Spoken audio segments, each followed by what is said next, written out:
I actually think that the main reason that women, people of color, are more susceptible to imposter syndrome is because our systems are designed that way. I call them imposter systems, actually, but it's the Interesting. structures that systemically exclude us, that tell us every day that we don't belong, right? Every time someone assumes that you're the secretary instead of there to give the presentation, right? When you don't see people who look like you in leadership, like we are getting those messages every day that you don't belong here. I was a mid-level engineer for 9 years. Wow. Which I've not seen a white man experience that yet.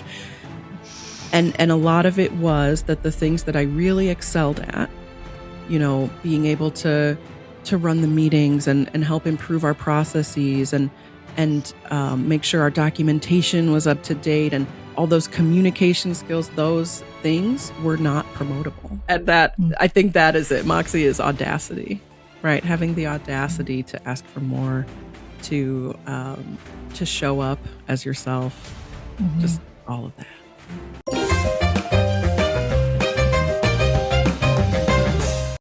Hello, and welcome to another episode of Hello Moxie. Today, I am joined by the amazing Tine Zekis. Tine, how are you today? Tell our listeners a little bit about you and what is lighting you up today. I am wonderful. Thank you so much for having me. A little about myself. So, yes, my name is Tine. It's short for Christine, if that's helpful for folks.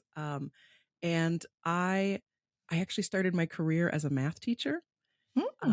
And the classroom just was not for me. I can explain a math concept in 10 different ways, but I only know one way to say, like, don't talk when other people are talking, other than inserting colorful language. So, I was trying to figure out something else. And I ended up doing a boot camp to become a software developer.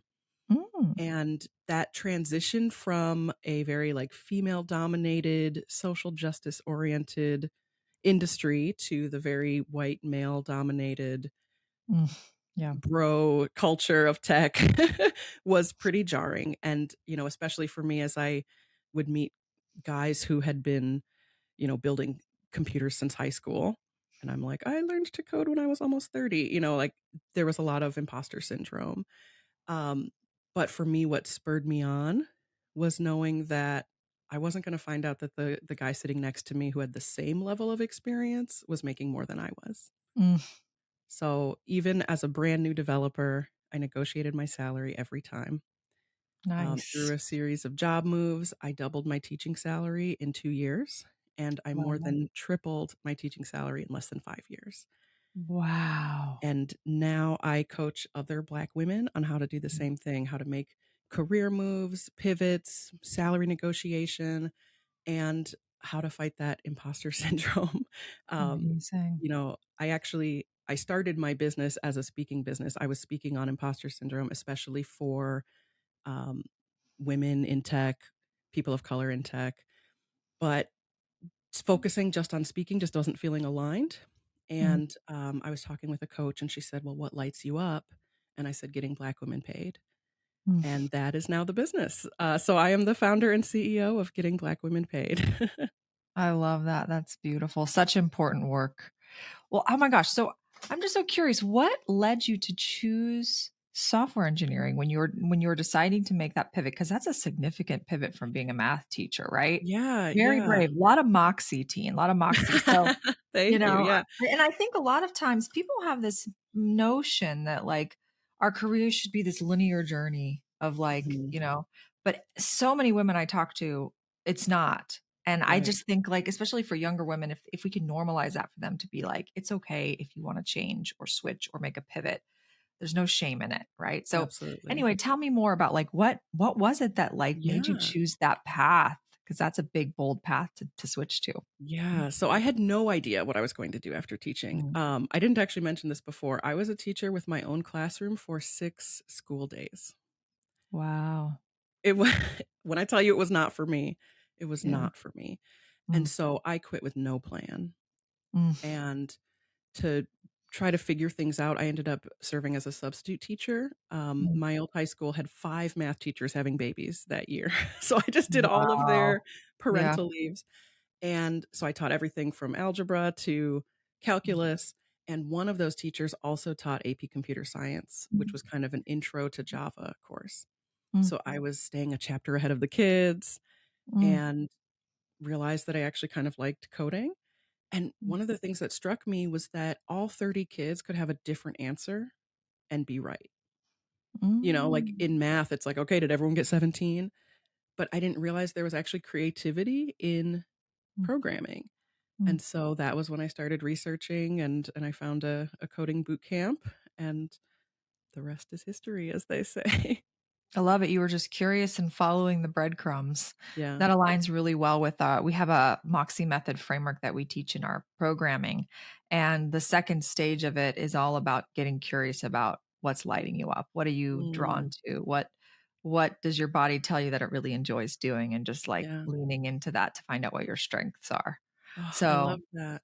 yeah. Well, and it really, rings true for me because actually at the boot camp, it was the first time I was in an education program that didn't have grades. Mm, And I just like, I'd had 18 years of formal education and I'm like, how do I know if I'm doing it right? mm, And it was the first time I really had to learn for my own knowledge and really like, well, I'm just going to dig into the things that I find really interesting so I can understand them better. And like, I think that that was kind of when I learned how to learn, was interesting. after the master's degree in education, after all of that, I finally, in the context of this boot camp, was able to say, well, excuse me, was able to say that, this is for my own knowledge. This is for my own benefit. And I'm doing it because I find it fascinating. And Mm. so I love that you all help people explore that as well. Yeah, there's something so liberating about that, about having the freedom to just create your own path and follow whatever interests you, and being encouraged to do that rather than following like Mhm. this fixed curriculum slash framework of Yeah. how to learn. Oh, that's amazing. So how did you get to like so clearly before you'd made this career leap, you had already had some experience negotiating your salary. Yeah. Mhm. So what was that journey like when you got your first role as a software engineer? Did you know right off the bat when you got that, like that you were going to negotiate your salary when you got the offer and you were prepared to do that? Absolutely. So, Yeah. in my program, they kind of told us, our graduates in the Chicago area usually end up around this number. They kind of gave us the average, and I was like, that is Yeah. my minimum. Nice. Okay. So you had And like the so, mental. Yeah. I had a number in mind, and also, I talked about the imposter syndrome, but one of the things that helped me get through that was leveraging my skills as a career changer. The Mm, guy who was building computers since high school, that's all he's done his whole career. mhm, And, so in my job interview that got me my first developer role, I said, I'm a developer who can speak human. mm. I Yeah. can explain a technical concept. I can break it down for folks with a technical background and without a technical background. And that Mm. comes from my math teacher experience, right? And so I was really trying to leverage these are the things that I bring as a career changer instead of thinking of, oh, well, this is my weakness that I've only been coding for this long.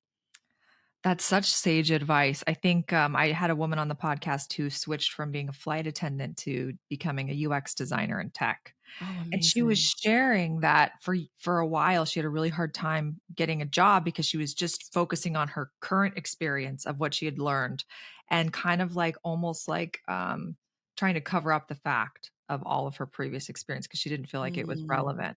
And it mhm. wasn't until she actually started talking about it in the job interview and like actually bringing those transferable skills and like saying like, well, these skills I learned in the service industry can help me in this industry because of the empathy and the way I can communicate and collaborate with like all those things. So I think that's just such sage advice to not look at your past experience as a negative, but it just enriches what you bring to the table. And so Exactly. important now too for this world we live in with AI taking over so much of the work, like the human skills, those traditional soft skills. I hate that word. Me too. I'm like, can we just bury it? But like, I'd love to change it into like performance multipliers, right? Like those Right, traditional critical skills. critical skills, like those. I mean, the latest World Economic Forum report, Future of Jobs report, has shown that like the top skills that employers are going to be looking for in the next 10 years are resilience, curiosity, emotional intelligence, Yeah. being analytical, collaborative, like all of those things that people have traditionally poo-pooed Yeah. or not like And I thought and it I was and I hate to really say it, important. you're describing a woman.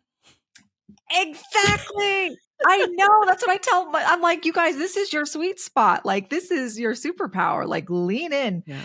I think historically in tech too, don't you feel like, you know, you've I have felt being a woman in tech that anything that is my natural feminine, those gifts, I needed to kind of like bury a little bit and Yeah. just try how can I be more logical and technical and all of those things. It took Yeah. me a long time to Absolutely. get past that. And so what was your experience like with that as you moved into the tech industry and started to kind of like rub up against some of the biases and the challenges of being the only woman and the only Mhm. black woman in the room? Yeah, absolutely. I mean, I I was a mid-level engineer for 9 years, Wow. which I've not seen a white man experience that Right. yet. And a lot of it was that the things that I really excelled at, being able to run the meetings and help improve our processes and make sure our documentation was up to date and all those communication skills, those things were not promotable. Mm, And it was impossible to even get onto like a manager path because that path always starts after senior. And mm. so I was always told, well, build up the tech skills, build up the hard skills before you can do that. And to me, when I picture the Venn diagram of like what makes a great senior engineer and what makes a great manager, there is very little overlap, Mm, except that no one will take a woman seriously who hasn't been a senior engineer wow. to be a manager, right? And so I bumped up against that a lot because the things that not just that I excelled at, but that I enjoyed the most were the things that just don't get you promoted. This is interesting to me because it seems like for there seems to be this belief system, I think, in the corporate world or when you're in a business that it's your expertise and your depth of expertise that qualifies you to be a manager, Yeah, whatever that may be. But being a manager requires a completely different skill set than having deep, deep expertise in a right. subject. Would you Yeah. agree, or what would you say to that? Do you think to be an effective manager in IT that you need to have tell me what your experience is. Do you feel like in order for you to be a manager, you needed to have that deep expertise to be able to help your team be successful? I'd love to hear your perspective. I mean, it depends on what the manager role is. Mm, A lot of tech companies have the tech lead and the manager as the same person, mhm, and that is the same job. And so for that, yes, you need the technical skills to be able to lead the team in that way. mhm. If you separate those roles, if you have a tech lead and a people manager, I mean, there's certainly a level of understanding you need to have, Yeah. right? You don't want to have a Right. manager who has no idea what you're doing and they can't help you grow, right? If they don't know what the skills are. But there's a Mhm. difference between understanding and being able to speak that language and having a sense of those things and having really dug through. I've gotten to, the staff engineer level. I do think there's some mix of Yeah, that that's needed. yeah. You can't guide and mentor someone if you really have no idea what they're doing. Yeah. But And then there's gonna be a lack of respect too. Like if right, someone feels like you don't know or you can't help them right. learn something. And that lack of Mm, respect is um, exaggerated if you're also a woman or also a woman of color, because there's not the assumption that you come in knowing what you're doing. And so mm, you do kind of have to prove yourself in a way that I don't know that all men would. But the other piece of it that I see all the time is really great engineers getting pushed into management when they don't even want to be in management. yeah. And they don't, surprise, surprise, they don't make great managers when they're not even interested in that. And that the skill set and the things that they are really passionate about are the tech. Yeah. It almost seems like, and I think that more and more companies are coming around to this, that like there can be a, promotion or growth pathway for someone who does not want to be a manager, but really can leverage their tech skills in that way. Cause Mhm. managing people is not for everyone. It's Absolutely. not. My mom, actually, she retired this year as an IT architect, Mm. and Wow.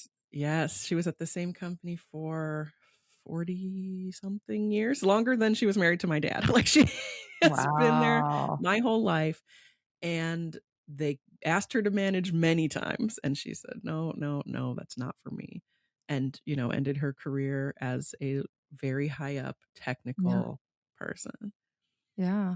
It's like it just goes back to knowing what your strengths are, right? Like Yeah. really and advocating for yourself in that way. So let's talk a little bit more about the salary Mhm. negotiation because a lot of women are just they come in with these narratives and I think imposter syndrome has a lot to do with that. Mhm. And I know you talk a lot about how I thought this is very interesting is that I felt this, and it's, you were saying that women, especially Black women, are taught to be grateful instead of Yes. fairly paid. Oh my gosh, is that not like so ingrained in us as women? Like, just we've Yes. gotta just be so grateful for everything and so smiling and happy and just, like, appeasing, and it's, like, socially wired into us. So, Yep. how do you help like, what is the most common belief women have to unlearn before they can even ask for the salary that they Mm. deserve? Mm. Like, what do you need to mentally prepare yourself so that you can let go of some of that Yeah. baggage? Yeah. I mean, you're absolutely right that it is ingrained in us our whole lives, right? Be grateful, don't rock the boat, you don't wanna sound greedy. And one of the things I try to focus on is it's not greed. Mm, This is your life, and especially with women, when we earn more, our communities do better, yeah, right? We're not negotiating because I want more money.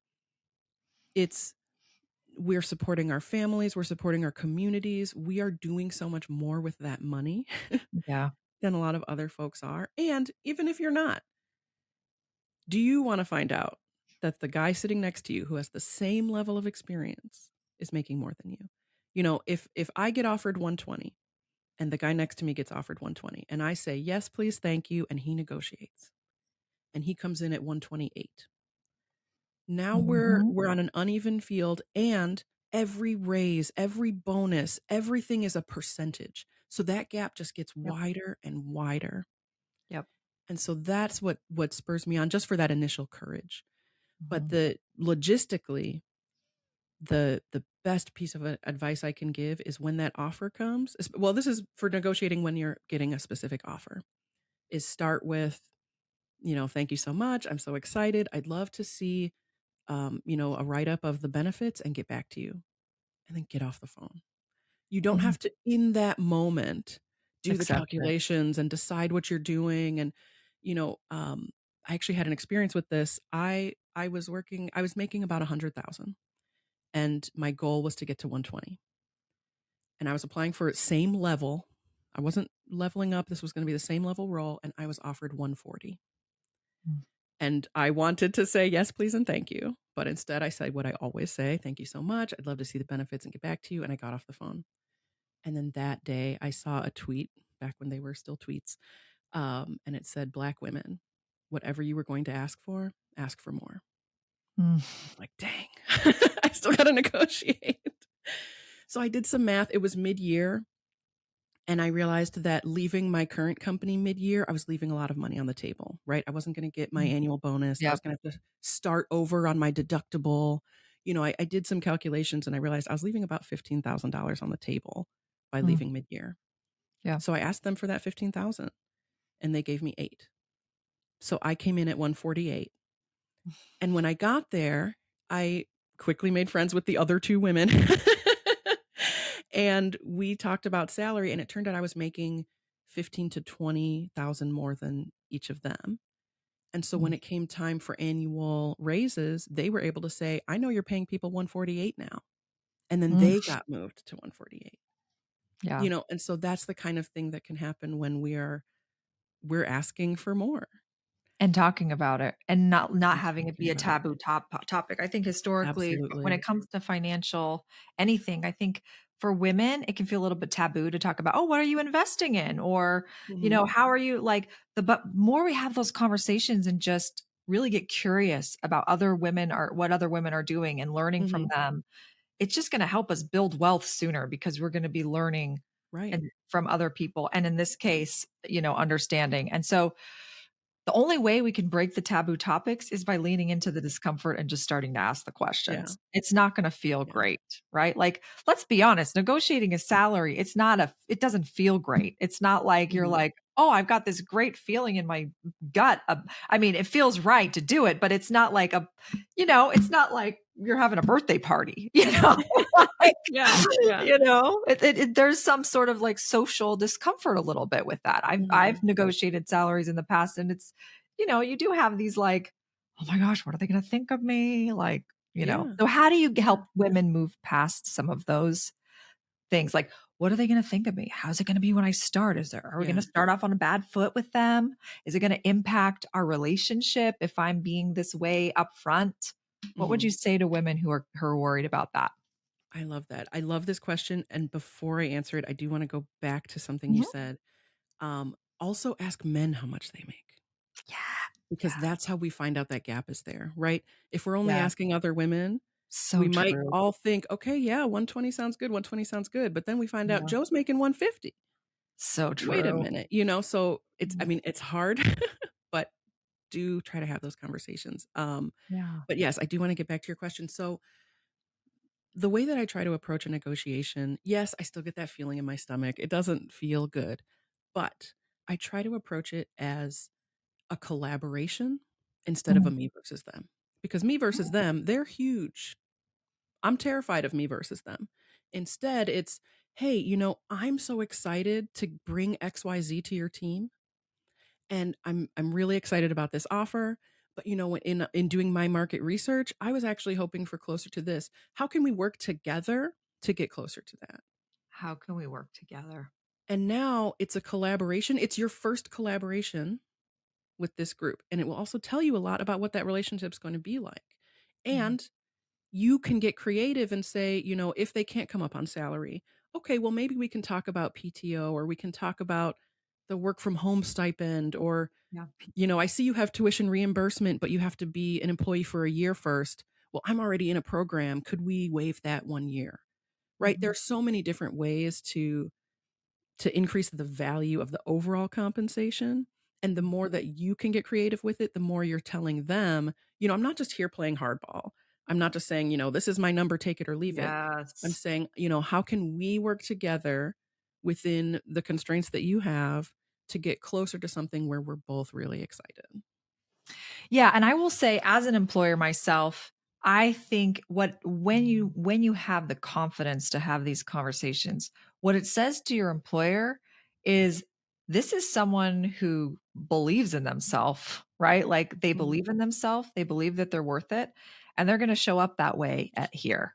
And Yeah. it shows that they have courage and also, so those are all I think really positive qualities and leadership. It Mhm. shows leadership to Yeah. say like, how can we work together on this in a way that's going to be a win for you and a Mhm. win for me? So like those And are all really important things to think about. There's two is like it's not a negative thing. It can actually be a huge positive, way right, for you to show leadership to your employer. right. Well, and I will say not every employer is going to see it that way.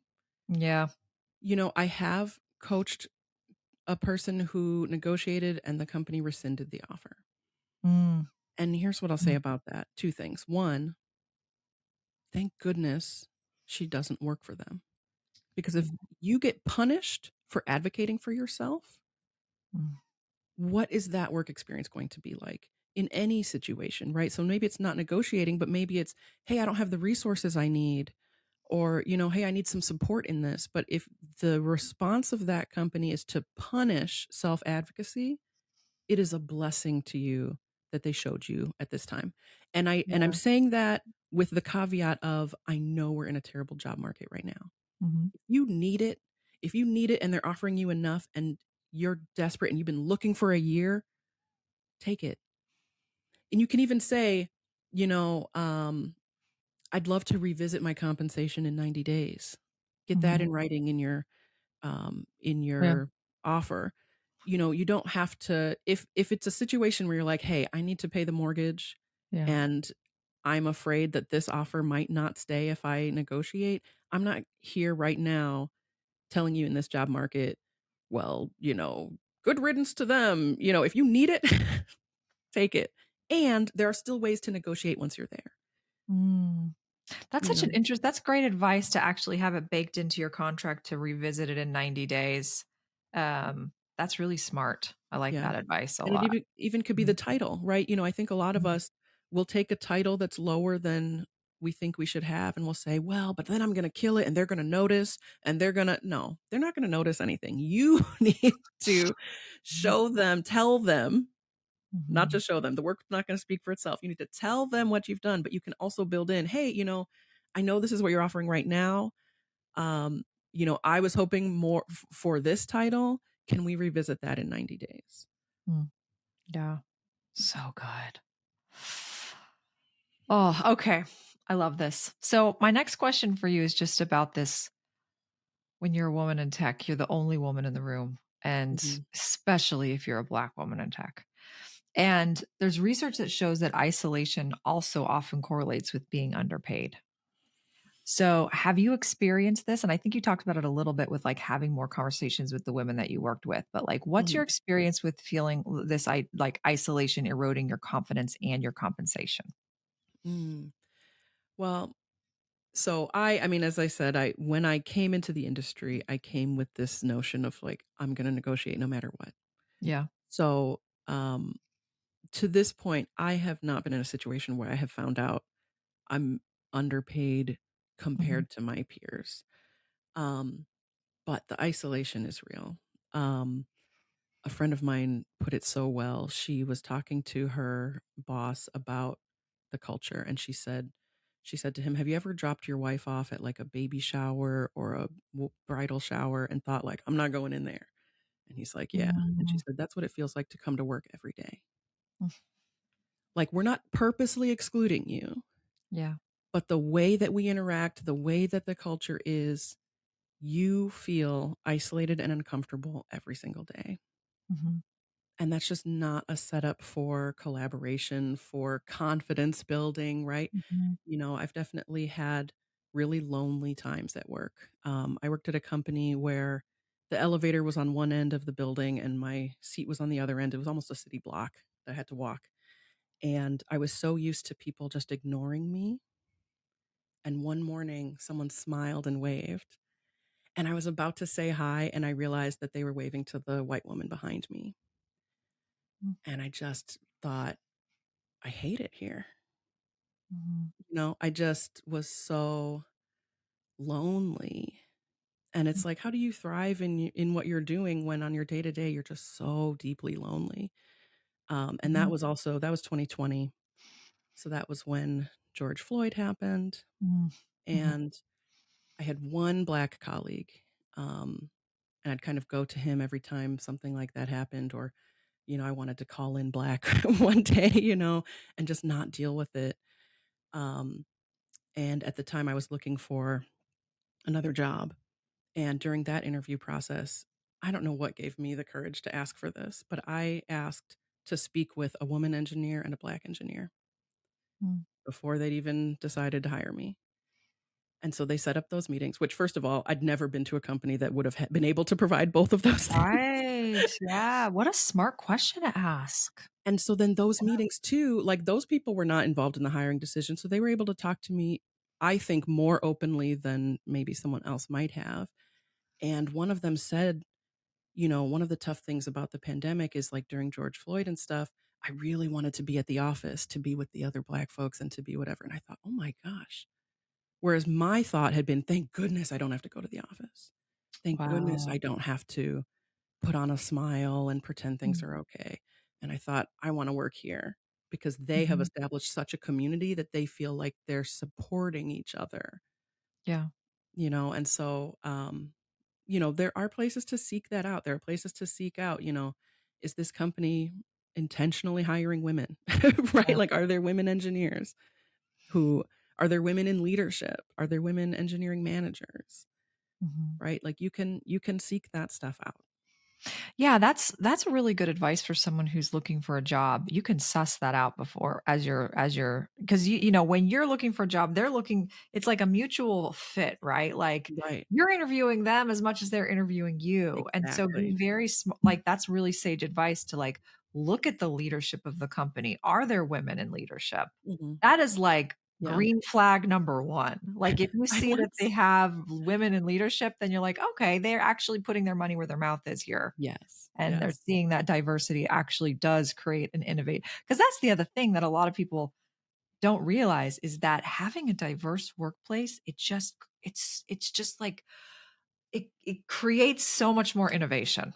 Yeah. It just Yeah. does. And the more you can cultivate and just bring in different voices and Mhm. perspectives, it's just going to make your organization so much more innovative. Right. And it helps you serve more diverse customers. Mhm. Yes. Yeah. I once was in an interview and I asked this was I think it was the hiring manager. So it was someone who should know their policies, I would think. And I asked kind of what are your diversity policies? And after some rambling, he started like listing individual women. He's like, "Yeah, we have Susan." And I was like, "Dude." Oh my gosh. So that was like a really helpful decision to not move forward with that company. Wow. So ask the questions, right? Because the answers can be very revealing. What questions would you ask just to, get clarity on their DEI, Yeah. mindset and culture?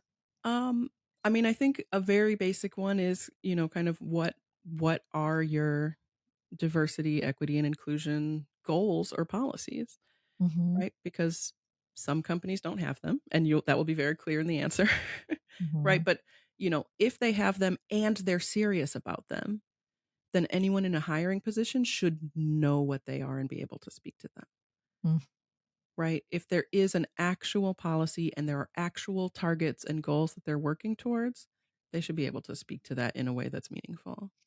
mm. Oh, And then, I mean, you can get more into it if you do want to say, like, um, you know, can I talk with a woman engineer? Or, like, what does the makeup of leadership look like? You can ask those questions. Those are also some things you can find out from the website and things like that as well. Like, it doesn't all have to be in the interview that you're doing this research.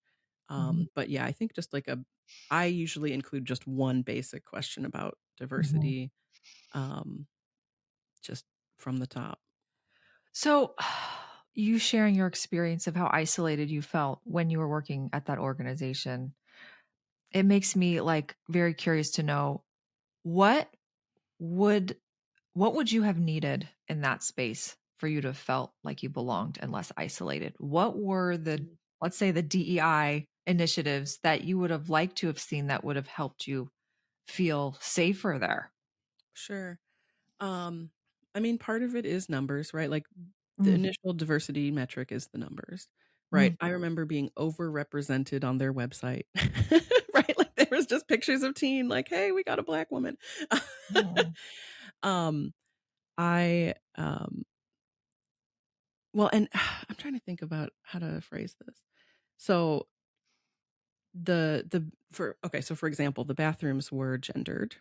There's a men's women room and a women's room, and there were no gender neutral rooms. And we were hiring for a position that I thought would be great for a non-binary friend of mine. mm.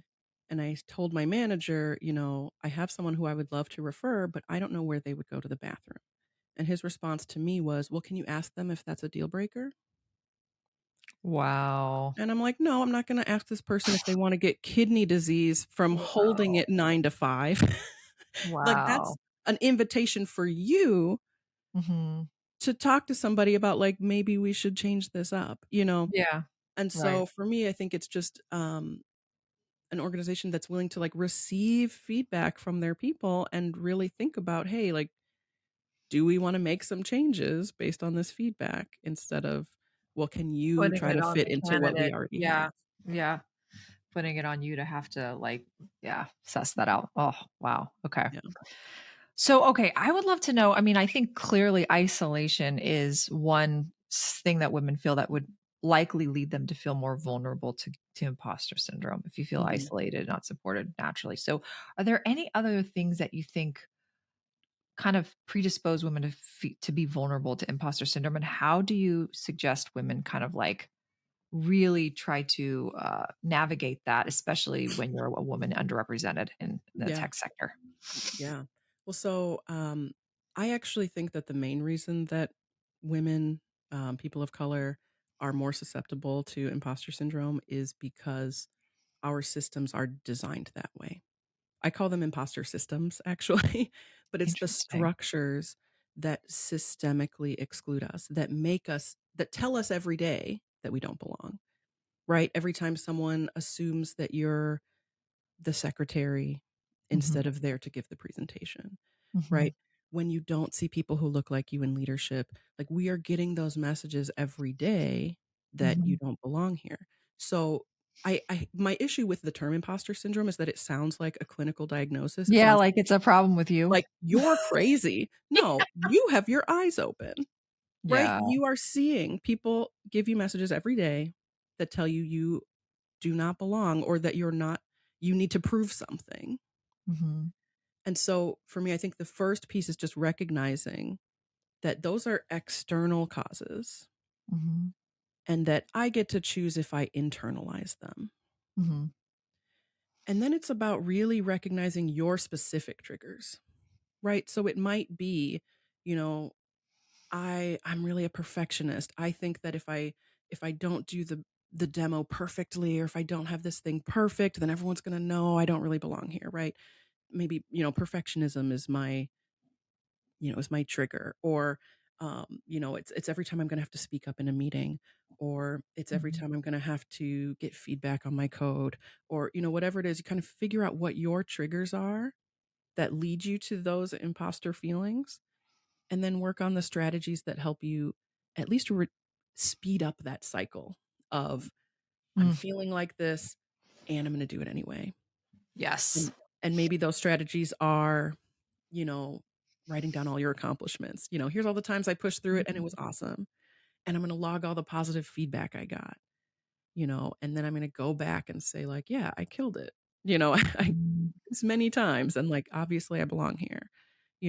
Whatever the strategies are that work for you, the more you do them, the quicker you can kind of speed up that cycle from like, oh, I noticed I was having this thought to, you know what, I'm going to do it anyway. I love that.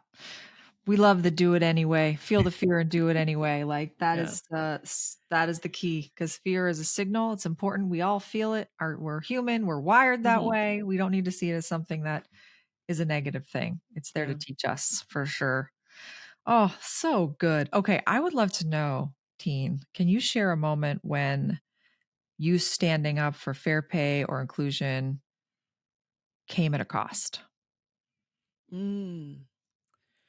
Yeah, yeah. So, I actually I did have a situation where I found out a colleague was making more than me, and it was complicated by, I think it was, like a remnant of a merger where, like, Mm, another company had been paying better, and then they came mm, here, and then whatever, so, like, they weren't going to even that out. They weren't going to bring everybody else up to that amount. But after having this conversation with a person who was making significantly more than me at the same level, I had conversations with my manager, his manager, and the head of engineering, and eventually HR. And we did.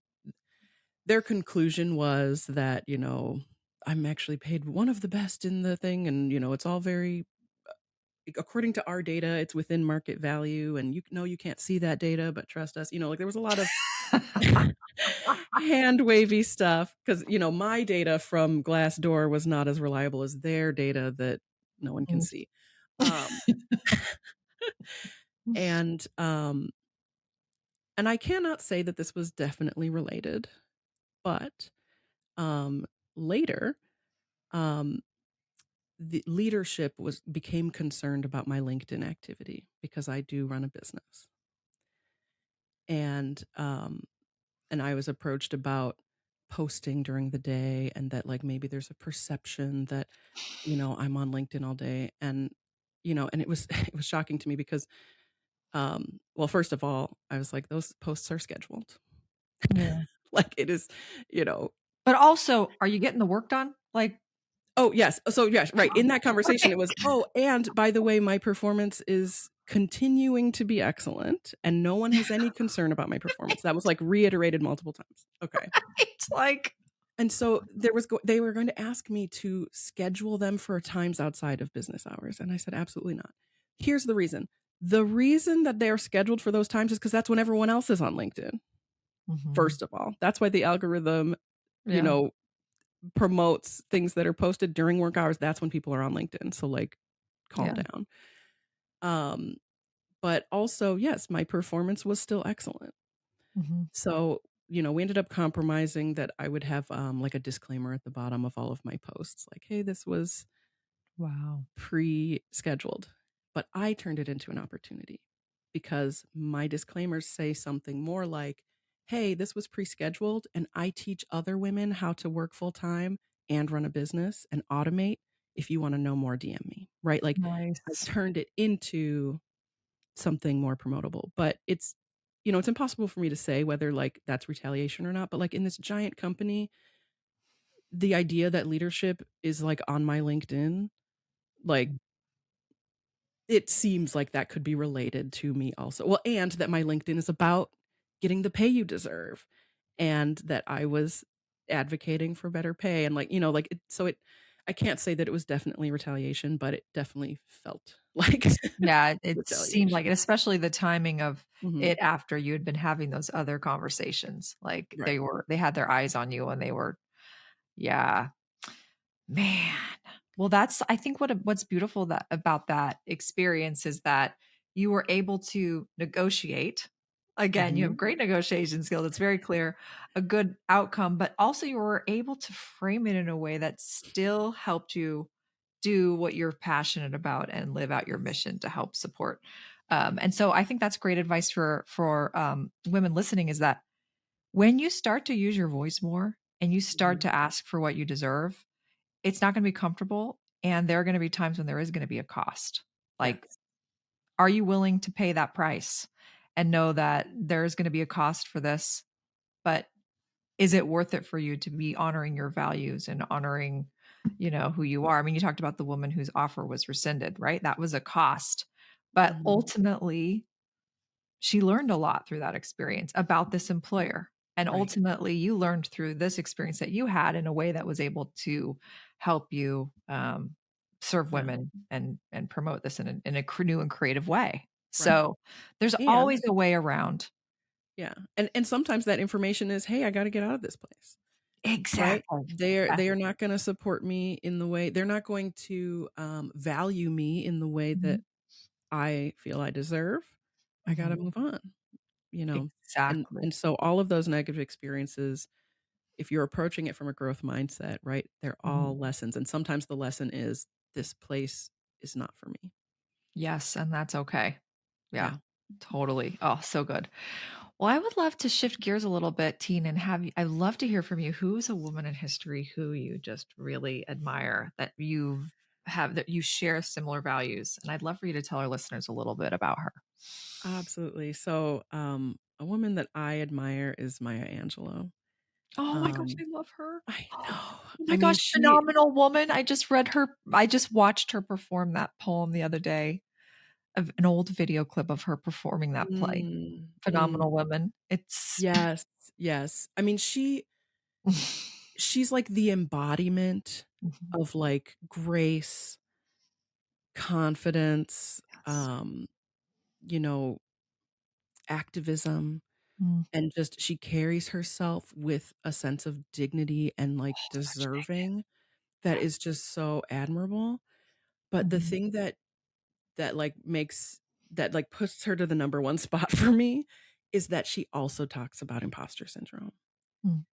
That even as someone who comes across so courageous, she opened up, every time I speak on imposter syndrome, I always quote her.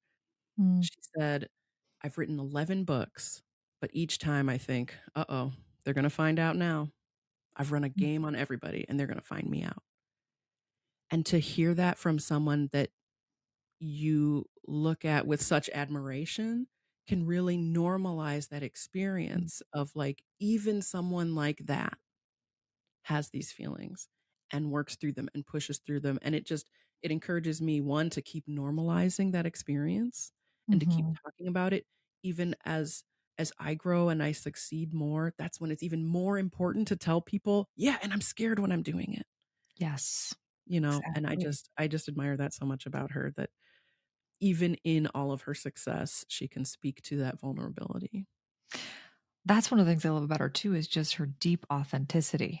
Like, Yes. it's so beautiful. I mean, my favorite memoir is I Know Why the Caged Bird Sings. It's just a breathtaking book. For anyone listening, you must read this book.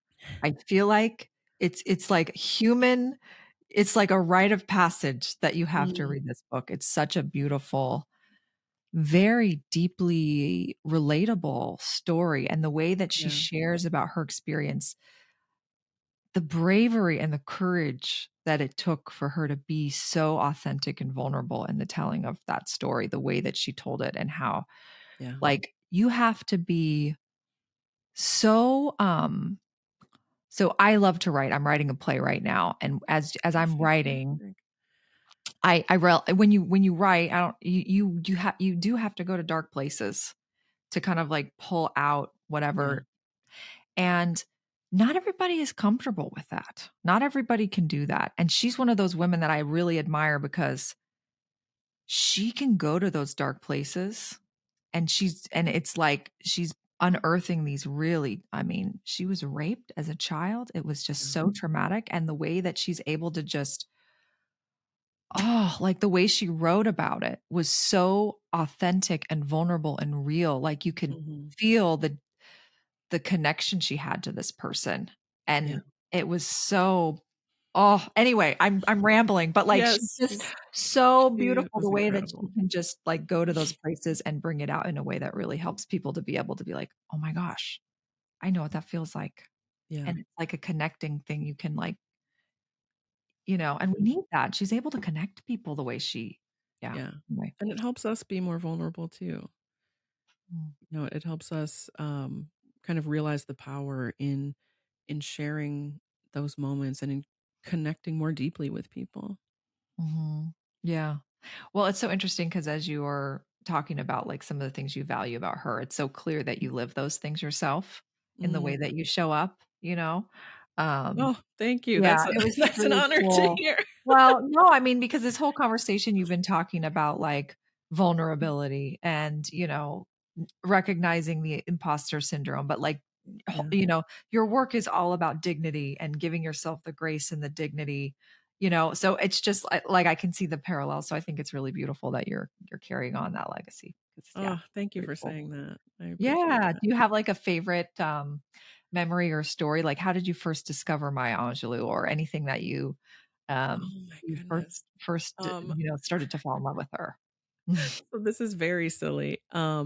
There was a Saturday Night Live sketch, where David Allen Greer plays Okay. Maya Angelou, Oh, I gotta promoting look this up. Fruit Loops. He does it very well, but it's it's her just really passionately delivering these lines about Fruit Loops, and it's like, "Toucan Sam, you glide on the back of the wind," and, like,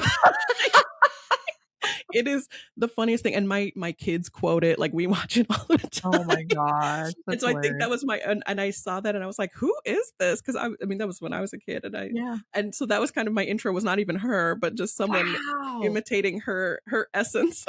I highly recommend it. It's That is very silly. so funny. And so, yeah, Wow. so my daughter, you'll hear her listing the fruity flavors of Fruit Loops, the pomegranate, the quince, the kumquat. It's it's so funny. But so a very silly intro to her, but then, as I got older, I started to actually read her work, and, she actually did appear on Sesame Street. Mhm. There's a YouTube video about that. She sings about loving your name and loving who you are, and just, so there's stuff she's done for, all ages of people, so there's only good entry points to Maya. Mm. So true. Yeah. This video, I literally just saw it yesterday of her reading Phenomenal Woman and the intro that she gave. So for listeners who don't know, Phenomenal Woman is this beautiful poem that she wrote about kind of like this woman who just is so confident in who she is and the way that she just moves and is in the world. It's just like people and men are just like drawn to her, right? Mhm. And it's just this beautiful poem, and the way she introduced it was with such vulnerability. And she's like, I wrote this poem for fat women like me. I wrote this poem for skinny women. I wrote it for all the women. And she was just like self-deprecating in the way that it was just so Yeah. Maya. Uh, So Maya. yeah. I think So the first poem of hers that I read was "Still I Rise," and that was also just, um, Mhm, inspirational. mhm, So yes, anyone who has not read Maya, please look her up. mhm. She was an amazing woman. Yes. Very cool. Well, my very last question for you is, what does the word Moxie mean to you? Ooh, um, I think it's, to me, I do think of this, that, like, courage is not the absence of fear, Mm, right? But it's the doing it anyway.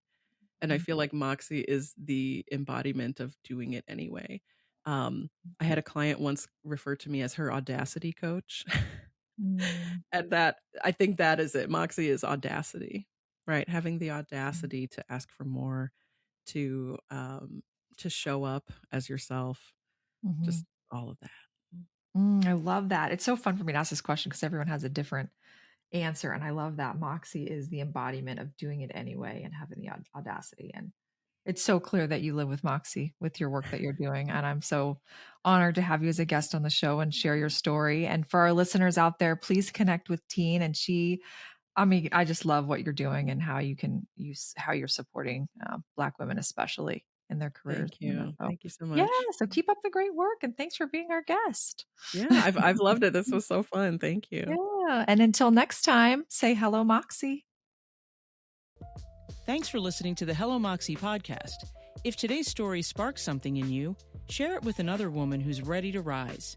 Learn more about our community by visiting hellomoxie.us and discover how the Moxie method can help you reclaim your voice and lead with impact. See you next time.